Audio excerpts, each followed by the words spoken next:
So I'm going to talk today about looking at our global water challenges through the conservation lens, since I work for a huge conservation organization called the Nature Conservancy, just talking about how we look at some of these global water challenges and how we address these challenges through our work, thinking about it from the conservation angle. As I'm going to talk about, this conservation angle has changed a lot over the last 10, 20 years. So, and I'll explain that a little bit when I get to talking about the Nature Conservancy. But I want to start off with this slide, and does everyone know who the first picture is? So that's Ernest Hemingway, and I'm going to tell a story a little bit later about how Ernest Hemingway and Miller Coors has helped us preserve habitat for trout. So we'll keep that in mind for a little bit later for another story. But just wanted to start off framing the challenges as we're looking at them. So as a global organization, we think about these challenges from a global level. Similar to looking at that global water footprint, we're thinking of what are the challenges we're facing and that we can address that's happening around the world. So what's going on and where are we trying to get to? So trying to put this into one statement is really challenging, and this doesn't cover it all, but just wanted to kind of provide the direction that they're looking at here. So we see the challenge as managing water in a way that meets global demand for food production, strives to achieve access to water and sanitation for all, provides sufficient energy, supports robust economies, and sustains healthy freshwater ecosystems. So we are interested in all those things, even though as a conservation organization, we've traditionally focused on that last piece there. And we want to do this in the face of climate change, of course. So when we look at this from a physical aspect, and I don't know how many of you have seen this figure before, but just looking at what we're facing in terms of water quantity in the next 15, 20 years, and thinking about how we're going to address this big challenge we have. So if we look at what we have in terms of existing water resource, and this is accessible, reliable supply of water, and the demands, and we're looking at withdrawal demands for agriculture, industry, and M&I demands, we can see that we're already in a little bit of a deficit. And this is looking at the global balance. So we're not looking in specific places here, but just globally what it looks like. And then as we look out to 2030 and thinking about how population is going to increase, how those increasing economies are also going to increase the demand for water as economies are growing, which is great, that people are increasing their livelihoods, but people want to buy more meat, they want to buy more cars and other things that take more water to meet those demands. And then on top of all this are environmental needs. That's not even taken into account when we look at that 40% difference between supply and demand. So we've got a huge challenge in terms of supply and thinking about feeding the growing population over the next several decades. But as we all know, water is a really local issue. So we can look at that global balance, but we really need to focus on what's happening on that local level. So we started to look at the different basins around the world and what's going on in terms of water scarcity. And also thinking about what is the impact on people. So if we consider large cities, and we were looking at over 100,000 people, while only 15% of these basins today that are water scarce, they contain half of cities that are over 100,000 people. So as we look at how that water balance plays out around the world, there's a disproportionate effect on places where a lot of people are living and continuing to move and live even more in these urban areas. And then, of course, the challenge also, physical challenge also incorporates water quality challenges. Even though the U.S. has done a really good job of curbing point source pollution, a lot of countries around the world are still struggling with this. For example, in China, less than half of their freshwater bodies are meeting the needs that have been designated for those water bodies. So there's, even though things are improving, China's just passed some new regulations, air and water quality, there's still a long way to go in a lot of places. And in the U.S. and other places around the world, of course, we're all aware of the non-point source pollution and the challenge to try to address that, largely through agricultural runoff, but also from other land uses. So we're still facing a huge challenge of water quality everywhere around the world. And on top of these physical challenges, of course, we have an array of social, political, and economic complications which make addressing these water challenges even more difficult. As you may have known, in 2010, the UN passed a human right to water and sanitation, and we've made great progress in terms of through the Millennium Development Goals and meeting a lot of those needs, but there's still a really long way to go. There's still millions of people that don't have access to water and sanitation, and that has impacts on livelihoods, and it also has impacts on water resources. Governance is still a challenge, I would say, everywhere around the world, even in places we don't think about. Even in the US, there's a lot of challenges around governance. But in other places where corruption is still a big problem, and fair and equitable sharing of water is a huge challenge. So that's also something to consider. And then sharing water across boundaries, so international rivers and lakes, but also in places across states, and trying to figure out how to manage water with different governments. So as a conservation organization, what are we doing about this? And what are other conservation organizations doing to address these challenges? Many of you have probably heard of the Nature Conservancy. We've been around since about 1951. And we're made up of, especially in the US, we're made up of a lot of individual members. We have over 1 million members. And we own the largest non-governmental, we're the largest non-governmental owners of preserves around the US. But now we operate in 50 states around the US and in about 35 countries internationally. So we have quite a large footprint.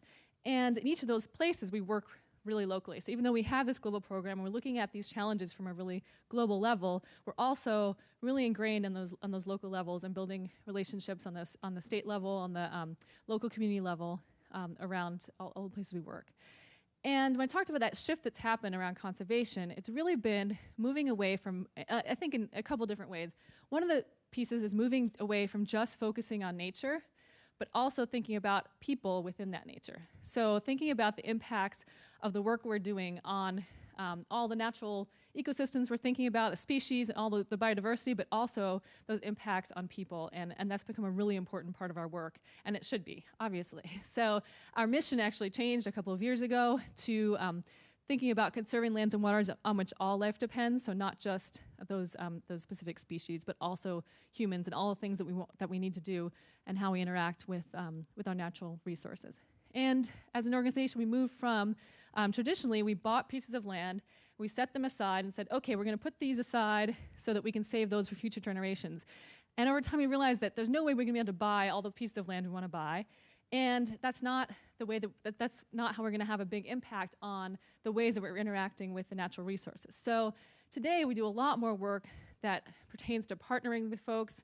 There's still some pieces of land that we buy and easements that we purchase, but also it's a lot of working with farmers, ranchers, forest managers on how to manage things more sustainably on working lands and the ways that humans are using those resources. So it's not just putting aside land, but actually thinking about how we're using all the other pieces of land and water and ocean rather than the ones we're just purchasing. And our organization is science-driven. Everything we're doing, how we prioritize our work, what we do on the ground, how we monitor is all based on science. And we're really interested in collaboration. So we collaborate with, as I mentioned, farmers. We collaborate with companies. We collaborate with other nonprofits. And we collaborate a lot with governments. So that's a really important part of how we get work done. So in terms of freshwater strategies, there's a lot of different ways that you could approach these global challenges on the local level and then leveraging it to the global level. But these are just some of the ways that we go about doing this. So we still stick to our protection and restoration. That's something that's core to our organization and something that we're really good at. So we continue to do that. But we changed some of the ways that we do that. For example, in our freshwater work, we've expanded to include a lot of the floodplain restoration, so opening up floodplains and providing benefits for agriculture and fish and residents downstream as a way to mitigate floods and provide the other ecosystem benefits. We also have a lot of work going on with agricultural best management practices, and I'm going to focus a little bit on that in the stories that I tell. The US, we're really heavily focused on ag practices, working with the NRCS, working directly with farmers, and also in the work that we do with the corporations that I'm going to tell you about and their supply chain. Hydropower by design is becoming an increasingly important strategy for us since hydropower is taking off around the world. So even though in the US it's become a little bit static, there is some growth. I mean, in Latin America and Africa, hydropower is being developed at a really rapid pace, and in China and Asia Pacific as well. So that's become a really important strategy. How do we allow for hydropower development, because it's really important to provide electricity to people, but how do we do that in a way that creates the least impact on our ecosystems on which people also depend? We also do a lot of work around science and setting environmental flows, as well as policy and implementing those environmental flows. We have developed a lot of water funds, and I'll touch on an example of this in Latin America and Africa. This is just a management and financing platform so that we can fund a lot of these other types of strategies, as well as water markets is an increasing strategy that we're focusing on. So thinking about how we can learn lessons from other places in the world, like the Murray-Darling Basin in Australia, which has a functioning water market, which is one way to efficiently distribute water in different ways in different years to the users that need it most, and those given the different water years. So when we started to think about where we should work, we were thinking about that water balance. Okay, where is all that water going? And we could see from Stanley's work and others' work that a huge chunk of our water consumption in the world comes from agriculture. So if we think about all the water consumption in the world, and there's a few different figures, but studies have said that 92% of the world's consumption goes to agriculture. So if we want to make an impact on those challenges around water quantity and water quality, we need to work on agriculture, and we need to make it a bigger piece of our work. And we've been doing that globally over the last several years. And when we think about how to make that impact, how are we going to make that global impact on agriculture? Who should we work with, and how should we work with them? An important point that we came across was that 2/3 of the agricultural products that are grown in the world end up in corporate supply chains. So when we think about actors that can influence how water is being managed, these corporate supply chains is a really important lever to change how water is being managed. So we started, and at the same time, corporations were also realizing they have this huge risk around water resources. So there are risks around having enough sufficient supply and clean enough water supply to produce the ingredients they need for their products. They also have regulatory risks with changing regulations in different parts of the world, and reputational risks around water as being seen as this large water user having impacts in different places where they operate. And so over the last 5 or 10 years, there's been an increase in corporations' interest in water stewardship, and so we've kind of come together and found our overlapping objectives and being able to work together to address some of these water challenges that we both are interested in. So for example, in Silver Creek, Idaho, which is right near Sun Valley, it's a gorgeous part of Idaho, and you all should visit sometime and go fly fishing or go skiing or whatever you like to do. It's just gorgeous. And we have this preserve called Silver Creek Preserve. And this piece of land and the creek was left to us by Hemingway's son. So they owned this piece of land, and he used to go fly fishing. Hemingway used to go fly fishing here, and it was a really important piece for him, and they wanted it to be protected in perpetuity. So they gave it to the Nature Conservancy about 35 years ago, and we've had it, and we've managed it ever since. And we've dealt with all kinds of pressures from around the preserve, and we built really strong relationships with our neighbors. And as you can see in the background, a lot of our neighbors are farmers. So this is a really important area for growing barley, for growing wheat and potatoes. And it just happens to be an area where a lot of those barley farmers right there sell to Miller Coors. And Miller Coors was starting to develop their water stewardship strategy and thinking about how can we change how we're using water, reduce our risks in terms of our water use, and get involved with the communities around water. And so it sort of came together about 5 years ago here. We got together and thought about, okay, what can we do in this place to help reduce our impacts on water use and help preserve some of these natural water resources. And we got together with some of the farmers, and they were really, they were a little bit skeptical at first, but there were a couple farmers who said, okay, we'll give this a try.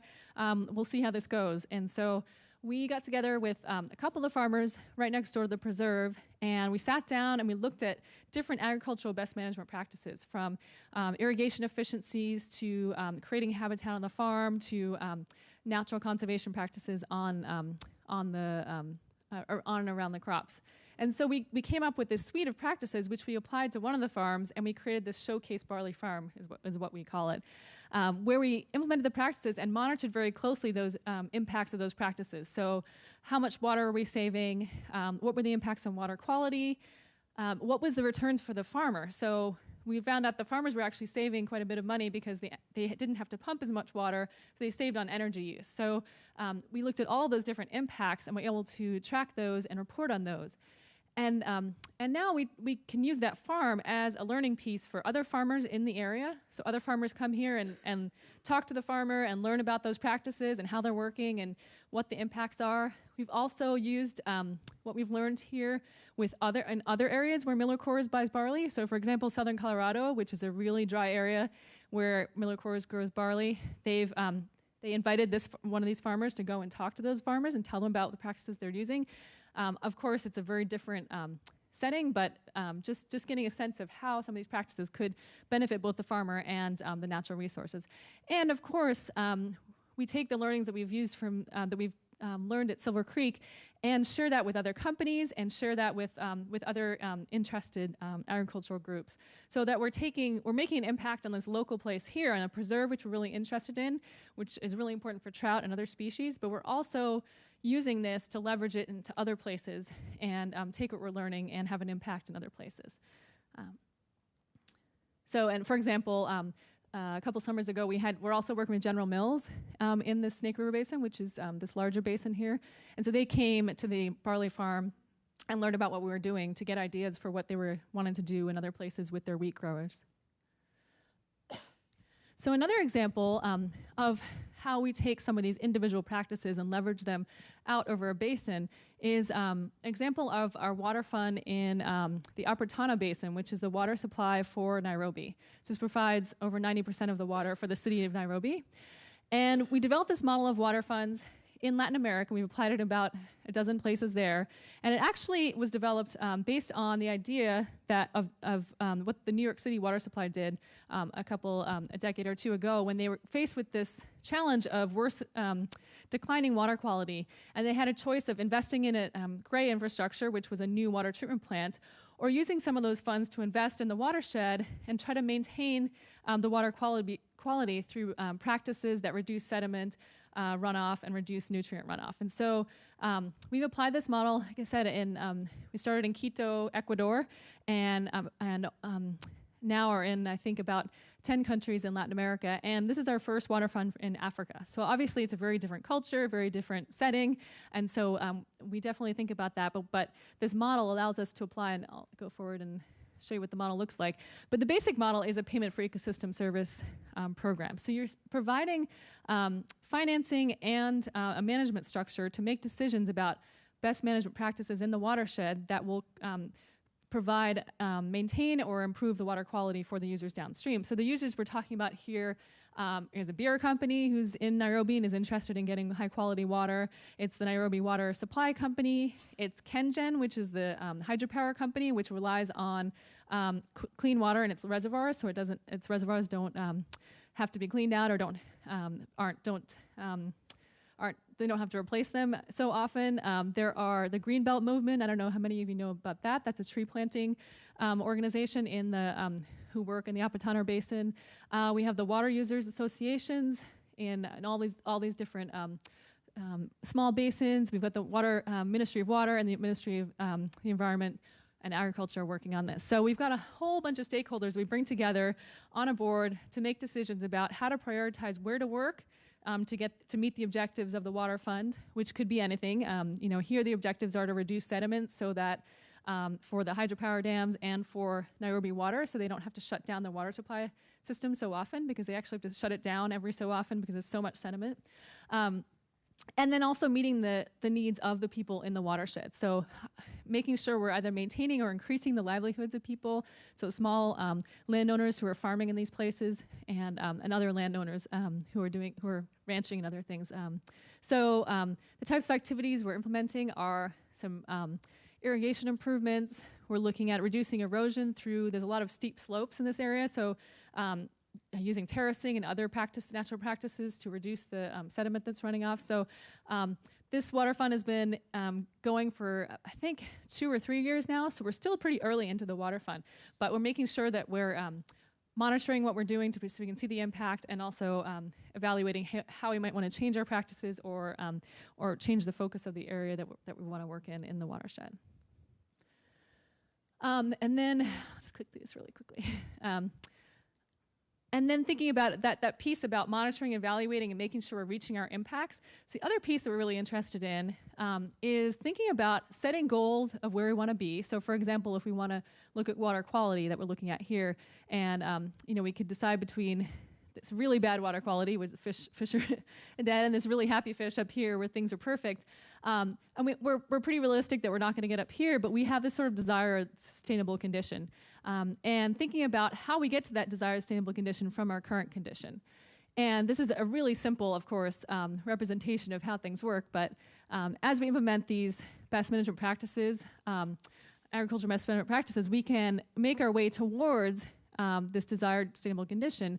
And what happens is we can develop this wedge of solutions that can get us there. And this wedge of solutions will be made up of some of the solutions I've already talked about, some irrigation practices, it could be constructed wetlands, it could be on-farm practices, it could be edge-of-farm practices, and it could be some gray infrastructure, so building some things that help reduce the runoff of some of these nutrients.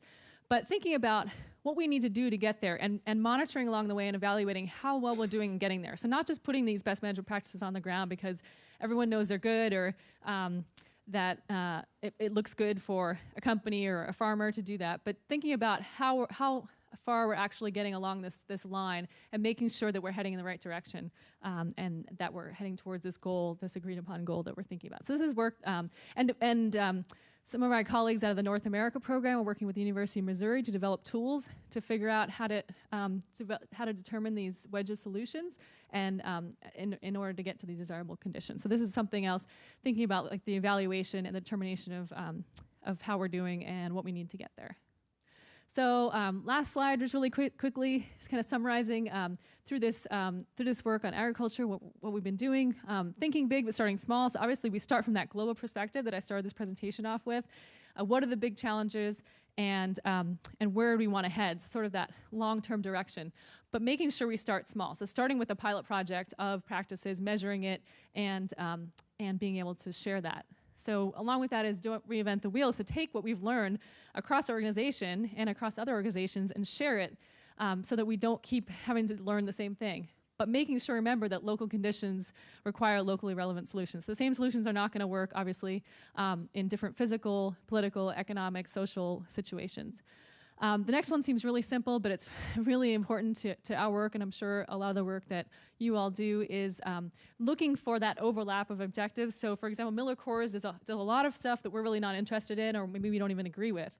And we do a lot of stuff that MILR-CORS isn't interested in, but thinking about that there are some objectives where we really overlap and finding those objectives as a way to collaborate and find solutions together. Making sure that we have a complex understandings, understanding all the details behind the hydrologic systems and the social systems and all the other pieces behind that so that we're finding the right solutions, but making sure that we're communicating things simply and clearly. So as scientists, that's a huge challenge for us, is being able to communicate really clearly to the public, to other stakeholders, to our partners, and that's something that we always are striving for but struggle with. And then finally, something I've touched on a couple of times is making sure we monitor everything, evaluate how we're doing towards our goals, and of course not being afraid to adjust what we're doing towards those goals. So thank you, and look forward to talking with you guys and learning from you this week.